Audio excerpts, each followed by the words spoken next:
Assalamualaikum warahmatullahi wabarakatuh. Perkenalkan, nama saya Desi Mahara dari Prodi Pendidikan Antropologi Fakultas Ilmu Sosial Universitas Negeri Medan.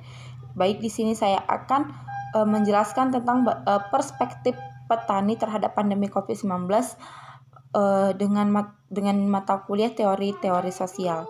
Baik, di sini saya akan memulai dengan pendahuluan, di mana pendahuluannya yaitu ketika wabah COVID-19 terus menyebar di seluruh dunia, maka penting untuk menanggapi dampak yang ada dan yang mungkin terjadi pada sektor pertanian, baik dari perspektif penawaran dan permintaan pangan. Sangat penting untuk memastikan bahwa rantai pasokan pangan global dan nasional terus berfungsi dalam memastikan ketersediaan pasokan pangan, mencegah terjadinya krisis pangan pada negara-negara yang sudah mengalami tantangan ketahanan pandemi dan dampak pandemi secara keseluruhan terhadap perekonomian global. Adapun rumusan masalah di sini, yang pertama, bagaimana pendapat petani terhadap pandemi COVID-19. Yang kedua, bagaimana perubahan yang terjadi pada petani selama pandemi COVID-19 melanda. Dan yang ketiga, bagaimana solusi petani dalam hal menghadapi pandemi COVID-19. Baik, di sini saya menggunakan teori tindakan sosial dari Max Weber, di mana tindakan sosial ini merupakan salah satu konsep penting dalam ilmu sosial. Manusia senantiasa melakukan tindakan sosial dalam hubungan dengan manusia lainnya. Menurut Max Weber, menempatkan tindakan sosial sebagai salah satu konsep kunci untuk memahami realitas sosial. Baik, adapun informan pada petani, yaitu yang pertama ada Ibu Yusni yang merupakan seorang petani yang berusia 43 tahun. Yang kemudian ada Bapak Iwan Darmawan yang merupakan petani yang berusia 46 tahun. Dan yang ketiga ada Bapak Khairul yang merupakan seorang petani yang berusia 50 tahun.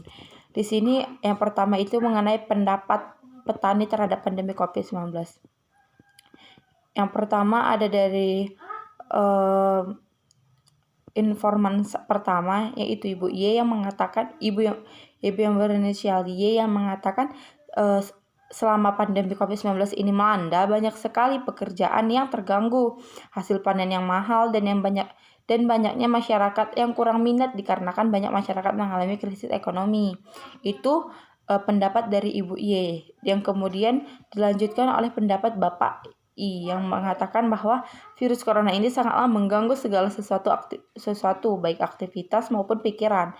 Keadaan pertanian pun semakin menurun. Harga kopi sangat turun sehingga membuat para petani mengalami kerugian besar.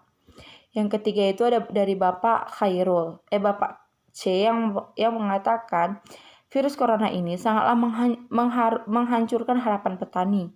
Banyak yang sudah berharap dengan hasil panen yang memuaskan untuk melanjutkan kehidupan keluarga, anak yang sekolah, dan lain sebagainya.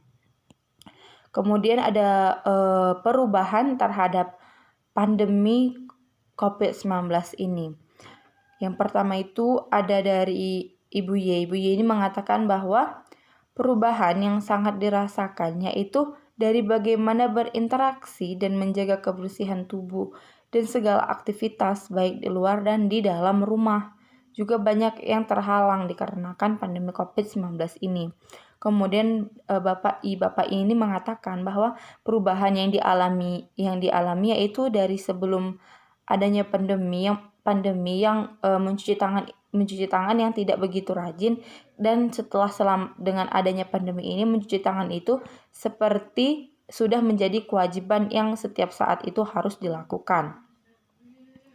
Kemudian dari Bapak C ini mengatakan bahwa perubahan yang paling terasa selama adanya pandemi COVID-19 ini yaitu keterbatasan jangkauan tempat, di mana selama adanya pandemi COVID-19 ini mengharuskan untuk di rumah saja, sehingga sangat sulit untuk melangkah seperti keluar kota dan sebagainya. Selanjutnya ada bagaimana solusi selama adanya pandemi COVID-19 ini. Dan ketiga informan pun memberikan solusi terhadap pandemi COVID-19 ini.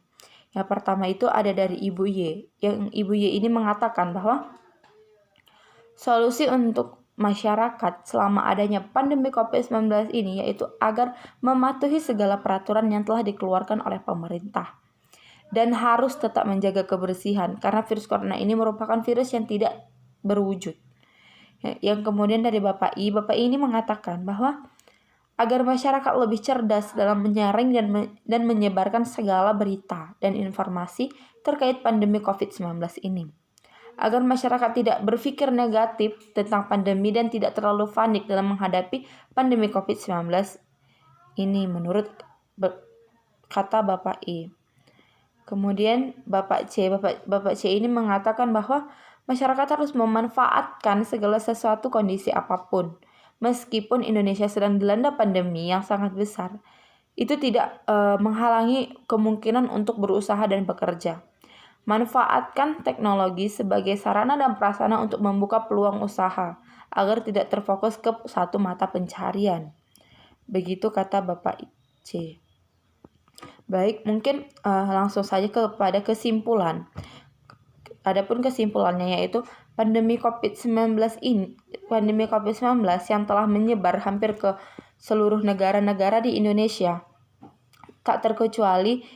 Tak ada negara yang terkecuali. Ini menimbulkan banyak tantangan. Tantangan tersebut berasal dari kesadaran oleh warga yang terdampak oleh pandemi itu sendiri. Secara demografis sendiri, wabah COVID-19 ini berpengaruh pada jumlah mortalitas dari penduduk itu sendiri. Meskipun sudah diterapkan beberapa kebijakan seperti PSBB dan anjuran untuk tetap di rumah, namun masih banyak penduduk Indonesia yang tidak taat dan mengikuti kebijakan yang dianjurkan tersebut. Memang sebagai warga merasa resah karena kebebasan sipilnya untuk berkumpul juga bepergian sangat dibatasi. Namun selain itu,